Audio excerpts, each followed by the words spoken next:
Cher public, nous vous invitons à prendre place confortablement et à fermer la sonnerie de votre téléphone cellulaire. En cas d'incident, veuillez repérer les sorties de secours les plus près de vous. Bon divertissement. 1, 2, 1, 2. OK, c'est bon, on peut y aller. Sophie Durocher. Elle met en scène les arts, la culture et la société. Une représentation pas comme les autres. Sophie Durocher.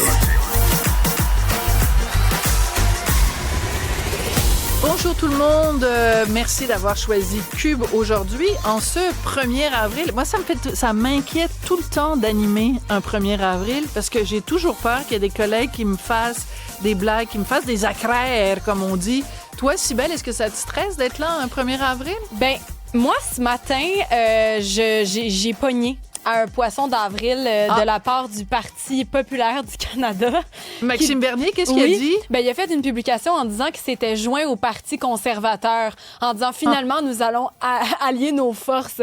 Et là, j'ai dit, oh non, c'est pas vrai ça. Puis là, finalement, ben, j'ai posé la question, j'ai renvoyé un petit coucou en disant, j'imagine que c'est un poisson d'avril. Ils m'ont dit oui. Ils t'ont confirmé. Mais je le dirai pas, mais j'y ai cru. Là. Ouais, tu y as cru. Mais là, tu viens de le dire devant des milliers et des milliers d'auditeurs. On salue Cybèle Olivier, qui a un excellent sens de l'humour. Moi, le meilleur commentaire que j'ai vu sur les internets, puis il y a plusieurs personnes qui l'ont fait, donc j'en revendiquerai pas du tout la maternité, c'est des gens qui ont dit, avec tout ce qui se passe en ce moment, avec toutes les niaiseries que fait le propriétaire, par exemple, de la Maison-Blanche, le locataire de la Maison-Blanche, avec toutes les affaires absurdes qui se passent en ce moment, on n'a même pas besoin d'inventer des poissons d'avril. On a l'impression de vivre dans un poisson d'avril. Bon. Alors, les poissons d'avril, ça nous fait rire. Il y a des gens qui sortent des très bonnes blagues, des très bonnes jokes. As-tu vu le FEC? Le FEC? Oui, Stéphanie vient d'en parler. Oui, OK, je l'ai pas selon entendu. La grandeur, voilà. Selon la grandeur. Mais là, tu m'as coupé mon sifflet. Désolée. J'étais partie dans mon inspiration. Je recommence. Mesdames et messieurs, le 1er avril, on fait des blagues, on fait des jokes. Mais vivre sur le bien-être social, ça n'est pas une blague. On va rencontrer sur l'aide sociale maintenant. On dit, mais moi, c'est parce que je suis vieille, je suis de l'époque où on disait bien-être social. Ma première invitée est journaliste à Urbania. Elle s'appelle Florence Larochelle. Et pour un reportage, elle a passé 1 mois à vivre avec, donc, 829 $, tout compris, là, son logement, ses besoins et son alimentation. Florence, bonjour. Allô, merci de m'inviter. Ben, ça me fait vraiment plaisir parce que j'ai écouté la totalité du reportage qui est disponible sur le site d'Urbania et j'ai trouvé ça passionnant parce que, ben, on entend parler évidemment de la réalité des gens qui sont sur l'aide sociale, mais moi, je me suis toujours posé la question, comment on y arrive? Et en fait, la réponse, c'est on n'y arrive pas. Ben non, on n'y arrive pas. On réalise qu'être pauvre, c'est un job à temps plein parce que répondre à tes besoins de base, ça devient vraiment ta tâche quotidienne. Fait que trouver un logement abordable, courir les banques alimentaires, les comptoirs vestimentaires, ça devient vraiment une charge que tu portes au quotidien puis qui devient ta job, carrément. Alors, c'est important de mentionner que, bon, toi, tu l'as fait, on se tutoie, hein, parce que, bon, on est toutes les deux journalistes. Donc, toi, tu l'as fait pendant 1 mois. Tu prétends pas, évidemment, apprendre à qui que ce soit. Tu es allé à la rencontre de gens qui, eux, le vivent. Alors, c'est très important de le mentionner. On va écouter un petit extrait de ton reportage. Pour le mois, je découvre que, il n'y a pas de manuel d'instruction pour être pauvre. Hein? J'ai passé des épreuves, là, quand même de grosses épreuves. On m'a accusé de vue maritale. Ma dette, elle s'élève maintenant à 189 000 $. la tâche d'être pauvre est une condamnation à vie. Il y a comme une couche émotive. La tâche d'être pauvre, c'est une condamnation à vie. Toi, tu l'as fait pendant 1 mois et tu documentes ça à l'écran. T'as été affaibli, isolé, tu craignais pour ta santé mentale. Imagine quelqu'un qui vit ça 12 mois par année pendant des années. Ben oui, je le dis à la fin du reportage, il y a des gens pour qui le 30e jour, ça recommence le lendemain. Hein. Fait que c'est ça, je prétends pas que mon expérience a été représentative. Je pense que pour comprendre la pauvreté, il faut la vivre de façon réelle et prolongée. Mais déjà, en juste quelques semaines, là, j'ai senti l'impact sur ma santé mentale. J'étais très isolée, je me sentais très seule. J'avais aussi très peu d'énergie à cause que je m'alimentais mal. Fait que c'était difficile pour moi de me concentrer au travail. J'étais de mauvaise humeur aussi. J'étais juste très frustrée par le fait d'être aussi limitée, de pouvoir faire aussi peu de choses. Fait que l'impact sur la santé mentale, ça a été vraiment majeur. Sur la santé physique aussi, parce que c'est ça. Quand on s'alimente mal, ben on le sent. Oui. Alors, en même temps, c'est intéressant parce que tu vas à différentes ressources. Moi, j'avoue qu'honnêtement, je connaissais vaguement, je connaissais pas juste vaguement, mais je connaissais les banques alimentaires, mais il y a quand même plusieurs endroits où tu vas au Frigo Vert, tu vas au Chic Resto Pop, qu'on connaît bien puisque notre collègue Louis-Philippe Messier nous en parle régulièrement. Donc, il y a quand même des ressources qui sont là. Le seul problème, c'est que pour y aller en transport en commun, tu n'as même pas les moyens d'acheter un billet d'autobus. Non, c'est ça. J'ai marché énormément pendant ce mois-là là, parce qu'un aller-retour en autobus, en métro, c'est à peu près 8 Moi, je mangeais sur à peu près 5 par jour pendant le temps de mon reportage. Fait que c'était quand même un gros sacrifice financier pour moi de prendre les transports en commun. Fait que j'ai marché énormément. Puis ça, c'est la réalité de beaucoup de prestataires là, qui sont constamment en train de faire le calcul de comme ça vaut-tu vraiment la peine de me rendre là-bas en métro, même si c'est une ressource, par exemple, qui offre un repas gratuit ou qui offre un bac alimentaire, par exemple. Ça me fait penser à la série Made. Oui, tout à fait. Avec Margaret Qualley. Je sais pas si tu l'avais vu. Oui, où elle est femme de ménage. Voilà, et justement, elle est allée avec sa petite fille, puis on la voit chaque jour faire des dépenses et tu vois le montant qui diminue. Donc, toi, tu es parti avec la prémisse que chaque mois, tu pars avec ce montant-là, rien de plus, rien en banque, puis c'est ce que tu as pour le mois et c'est tout. Oui, c'est ça, exactement. Fait que moi, j'avais le loyer, je me suis trouvé une chambre dans une colocation, mais ça... Ça te coûtait combien? C'est ça, c'est que tu payes un peu trop cher, finalement. Oui, c'est ça. Mais comme beaucoup de gens, en fait, parce que on pense que du logement abordable, il y en a plus vraiment. Du logement social, il s'en construit plus vraiment. Fait qu'on se tourne vers les prix du marché. Puis une chambre à Montréal, moi, j'ai trouvé une chambre à 640 avec toutes les charges incluses. Fait qu'il me restait à peu près 200 pour vivre le reste du mois, mais tu sais, c'est rien, là.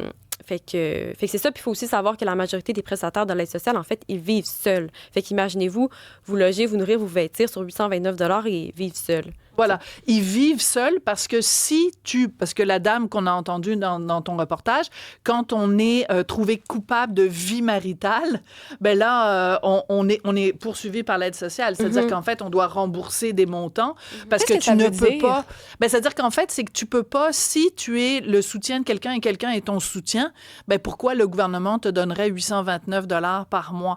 Donc, on considère que ton statut change et à ce moment-là, on diminue d'autant l'argent auquel tu as le droit chaque mois. Donc, cette dame-là, il y avait des gens de l'aide sociale qui étaient stationnés à côté de chez elle puis qui la filmaient pour voir si la personne qui était son locataire, c'était son chum ou pas son chum. C'est rendu là. Il y a même des voisins qui s'en sont mêlés, qui ont commencé un peu à espionner, voir c'était quoi vraiment la situation. Donc, ça devient super intrusif puis vraiment paranoïant, en fait. Oui. Alors, donc, tu rencontres différentes personnes qui, elles, vivent donc au quotidien avec l'aide sociale. Il n'y a personne qui y arrive. C'est impossible. Physiquement, c'est impossible d'y arriver. Ben non. Puis en fait, c'est ça, tu deviens super isolé. Tu sais, dans le sens, tout ce qui est le fun dans la vie, là, de partager des repas avec des amis, d'avoir des hobbies, des passions, tout ça, c'est vraiment évacué parce que déjà, juste répondre à ses besoins de voir, c'est difficile. Fait que, évidemment, c'est des personnes qui finissent par avoir des enjeux de santé mentale à cause de leur situation, qui n'ont pas choisi. Là, par ailleurs, on a beaucoup de préjugés sur l'aide sociale, mais il n'y a personne qui choisit de vivre sur 829 par mois. Ça, Alors ça, c'est intéressant. Ça, c'est intéressant parce que ce que soulève finalement ton reportage, c'est cette espèce de dilemme. Et t'en parles avec des intervenants qui, eux, se battent pour défendre les droits des gens qui vivent de l'aide sociale en disant ça n'a pas de sens, le 829, c'est pas assez, il faudrait en donner plus. En même temps, le dilemme, c'est que comme société, si on augmente trop le montant, ben là, on dit ça va devenir attrayant. C'est une façon de parler. Ça va devenir attrayant, puis il y a des gens, ils auront peu le goût d'aller travailler parce qu'ils disent si je ne vais pas travailler, c'est pas grave, je reçois l'aide sociale.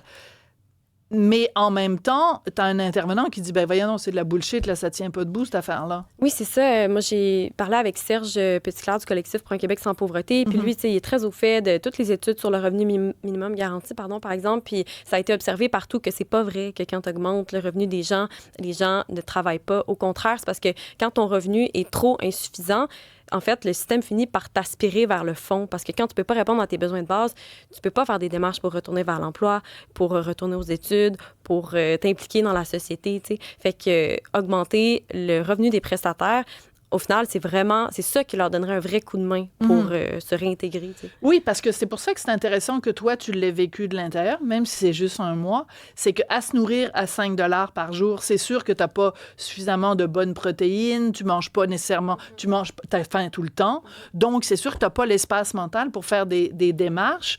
Puis si t'as même pas d'argent pour te soigner quand t'es malade, à un moment donné, tu vas t'acheter du sirop, ça coûte 9 $, puis tu viens de dépasser ton budget quotidien. Donc, moi, j'ai trouvé ça extrêmement intéressant parce que on se met vraiment à ta place. Qui se met à la place de Jean?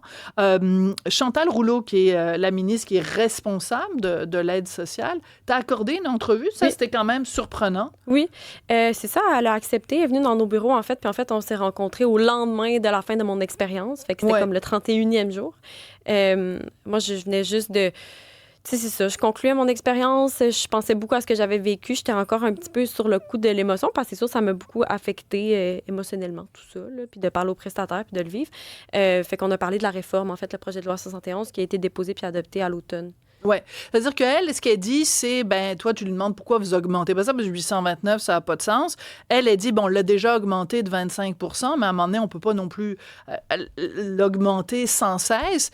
Et ce qu'elle dit, finalement, c'est que il y a plein de choses qui sont prévues pour les gens qui vivent de l'aide sociale, système de santé qui est gratuit, mais c'est pas suffisant. Donc, Cybèle, il y a des gens qui veulent réagir à notre discussion. Oui, une question pour vous, en fait, qui nous dit « Bonjour, l'aide sociale devrait être une aide temporaire avec un délai. Il y a beaucoup de personnes sur l'aide sociale qui travaillent au noir, mais bénéficient des avantages. Est-ce que c'est quelque chose que tu as observé, toi? En fait, la façon dont le système de l'aide sociale est fait actuellement, puis à quel point les prestations sont basses, c'est un peu ça qui incite les gens à finir par devoir travailler au noir. Ou donc, voler des ramen dans un dépanneur. C'est ça, c'est pour ça que ça devient en fait un cercle vicieux, le fait que les prestations soient si basses. Mais à un moment donné, il y a un chiffre, c'est 3 %. Je pense qu'il y a seulement 3 % des prestataires de l'aide sociale qui ont été accusés et trouvés coupables de fraude. Donc, il faut aussi démystifier tout ça. C'est un phénomène vraiment marginal qui prend trop de place, la fraude, là. Voilà. Mais ce qui est intéressant, c'est qu'aussi, tu interviews une dame qui, elle, dans le temps où elle travaillait, elle avait plein de préjugés sur les gens sur l'aide sociale. Et maintenant qu'elle y est, elle se dit, finalement, tous mes préjugés sont tombés. Alors, écoute, je trouve que c'est une réflexion, en tout cas, drôlement intéressante. Et, écoute, j'espère que tu mangeras plus jamais de Kraft Dinner pour le restant de tes jours. Moi non plus. Je souhaite pas ça à personne. Merci beaucoup. Merci. Florence Larochelle, donc, qui est journaliste et qui a passé 1 mois sur l'aide sociale. Merci beaucoup. Merci.